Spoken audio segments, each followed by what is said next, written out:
Threats, lies, and raising alarm bells. Two new transcripts today from those inside the White House National Security Council, adding to a week of testimony made public in the impeachment inquiry. All told, career diplomats and President Trump's own appointees detail a coordinated effort to influence Ukraine in irregular ways. Lisa Desjardins brings us up to speed. This morning at the White House, a president with fighting words for the anonymous whistleblower who first raised concerns about his Ukraine policy. The whistleblower is a disgrace to our country, a disgrace. And the whistleblower, because of that, should be revealed. And his lawyer, who said the worst things possible 2 years ago, he should be sued, and maybe for treason. This was a defiant counterpunch after the whistleblower's lawyer sent a cease and desist letter to the White House saying President Trump is threatening their client. It warned, should any harm befall any suspected named whistleblower or their family, the blame will rest squarely with your client. That hit a White House unified in pushback as acting White House Chief of Staff Mick Mulvaney rejected a House subpoena issued last night to testify today. Legally, White House lawyers argue staff there is immune from subpoenas, but the president's rationale is more tactical. I don't want to give credibility to a corrupt witch hunt. Within hours, the latest House deposition transcripts dropped from Lieutenant Colonel Alexander Vindman of the National Security Council and Fiona Hill, who left the NSC earlier this year. This in a week that marked a new phase in impeachment as House Democrats, led by House Intelligence Chairman Adam Schiff, moved to wrap up closed-door hearings and move to public ones next week. So those open hearings will be an opportunity for the American people to evaluate the witnesses for themselves. As part of that shift, Democrats released some 2,677 pages of testimony from behind closed doors this week. That was from 8 key witnesses. 6 had roles at the State Department, including current and former ambassadors and Foreign Service officers, and 2 were from the National Security Council. So what we learn? Democrats see a pattern. We are getting an increasing appreciation for just what took place during the course of the last year and the degree to which the president enlisted whole departments of government in the illicit aim of trying to get Ukraine to dig up dirt on a political opponent, as well as further conspiracy theory about the 2016 election that he believed would be beneficial to his re-election campaign. Democrats point to revised testimony by the ambassador to the EU, Gordon Sondland, that he tied military aid money to investigations the president wanted. 4 other transcripts this week confirmed that Sondland raised those investigations as a condition for things Ukraine wanted. All 8 agreed on one thing. President Trump's attorney, Rudy Giuliani, ran an outside channel to the president, and the president was shifting Ukraine policy, ignoring diplomats, removing an ambassador, and risking key support for Ukraine. Giuliani himself has not testified and has not been asked to testify by the House. In the past, he has insisted he did nothing wrong and is being politically attacked. Republicans say in these transcripts, there's no direct link to the president for those orders about Ukraine. They point out that Gordon Sondland testified that the president specifically said no quid pro quo, and that former Ukraine envoy Kurt Volker testified he heard nothing illegal from the president's July phone call with the Ukrainian president. Republican Jim Jordan. Those facts are consistent. Those facts are clear. And Ambassador Volker, in his testimony, as the special envoy, as the guy who is the professional here, the guy who has been focused on this, who's the special envoy to Ukraine, backed all that up in his testimony. Jordan himself became news today. In a highly strategic maneuver, House Republicans moved him onto the Intelligence Committee, removing another member so that Jordan can be part of questioning witnesses in public hearings that start next week.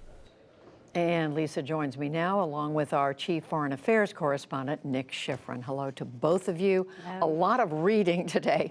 Lisa, yet again, you were saying almost 800 pages. Yeah. Tell us, what are the main things that stood out? Well, what's significant today is these are the 2 people who worked and one still working on the National Security Council. These are folks who are longtime students of foreign policy and intelligence. So they really are experts on this subject matter. And these are, again, 2 more voices very highly concerned concerned about what was happening. So let's look at what we got from the transcripts today from Fiona Hill and also Alexander Vindman. First of all, they agree that the acting White House chief of staff was linked to the idea that Ukraine needed to come up with something in order to get something from the United States. We'll talk about that more in just a second.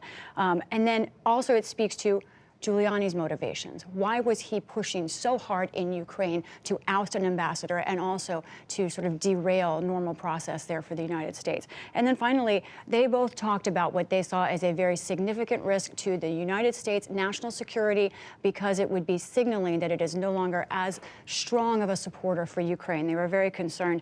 I do want to mention one thing also about these testimonies. Republicans say that Democrats have strategically been putting forth the most damaging transcripts this week to the president. However, on the other hand, perhaps some of those who would defend the president have decided not to testify at all. But they've been asked. They've been asked, but have not testified. Have decided not to testify. So, Nick, the first point Lisa made had to do with the White House acting chief of staff, Mick Mulvaney. Let's talk some more about how he fits into all this. Yeah, so the key is a July 10th meeting that Fiona Hill and Alexander Vindman, the two National Security Council staff members who Lisa just talked about, testified today, or rather we got their depositions today. They were both in this meeting. This was a meeting between U.S. and Ukrainian officials, and there's actually a photo of that meeting, or right after that meeting, U.S. officials, Ukrainian officials, and the person second to the right, the tall one, the bald one, second to the right is Gordon Sondland, U.S. ambassador to the European Union. And Fiona Hill says this is what happened inside that meeting. She says, quote, Ambassador Sondland was talking about how he had an arrangement with Chief of Staff Mulvaney for a meeting with the Ukrainians if they were going to go forward with investigations. This is the first time that we know of a government official making this explicit. Ukraine's government had to conduct two investigations, one into the 2016 elections and one into Burisma, the energy company that Hunter Biden, Joe Biden's son, was on the board of, before Ukraine could see, or Ukraine's president could meet President Trump. That order, according to Sondland, was authorized by Mick Mulvaney. And this is what Alexander Vindman says about the same meeting. He says, quote, Ambassador Sondland emphasized the importance that Ukraine deliver the investigations into the 2016 elections, the Bidens and Burisma. This was the first time it emerged kind of with a government official discussing that. Vindman says before that point, it had been discussed by Rudy Giuliani, mostly in the media. And at that meeting, National Security Advisor John Bolton turned to Fiona Hill and said whatever Mulvaney and Sondland were doing, he called it a drug deal, and he called Giuliani a hand grenade. And the big question, of course, is why was Mulvaney, if Mulvaney was doing that, where did that come from? And then Giuliani, you mentioned his name in the report. It's coming up again. Lisa, we're not only looking at what he's doing, but we're also beginning to understand why he was doing it. Right. This has been a central question for me all week, and Fiona Hill had a lot to say about this. She isn't just someone from the National Security Council. She's a former intelligence officer. She worked in this field, and she's someone who looks at people's motivations and strategy for individuals. And she had something to say about this that I think stood out. Let's look at her quote here about Giuliani and why the U.S. ambassador to Ukraine was being forced out. She said, the most obvious explanation seemed to be business dealings of individuals who wanted to improve their investment positions inside of Ukraine and also to deflect away from the findings of not just the Mueller report on Russian interference, but also the Senate report. So let's take those apart quickly. The business dealings. She mentions a name that I had not seen in testimony before, a man who is an oil billionaire in Florida. She says he was funding Giuliani's efforts in the interest of the energy sector. She also goes on to talk about the Mueller report and say she felt that Giuliani was trying to distract from negative headlines about the Mueller report, as that was sort of taking up a lot of this space in American news coverage. At that point. That's right. And all of this raising so many more questions. So, Nick, you follow national security, foreign affairs. For the NewsHour, we have to ask this question, hearing so much about Ukraine, about Russia implied here. What are the implications of all this for foreign policy?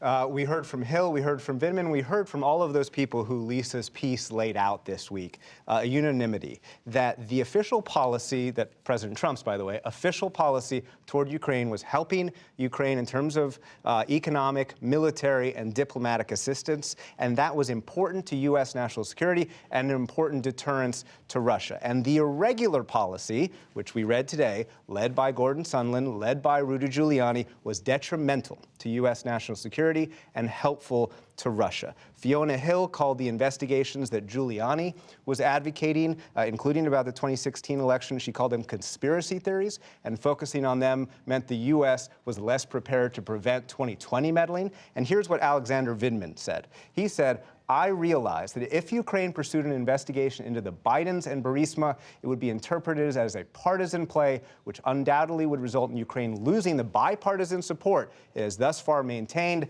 and this would undermine U.S. national security. President Trump's policy was to support Ukraine when security assistance was temporarily blocked. He was going against the consensus of the entire administration of what the administration believes was in U.S. national security. These policy implications so important for us to keep in mind throughout all this. And Lisa, just quickly, you were telling me tomorrow we'll learn from Republicans. Right. Republicans have they have the chance to ask for their own witnesses. They will lay out who they would like, of course, under the rules that the House Democrats passed.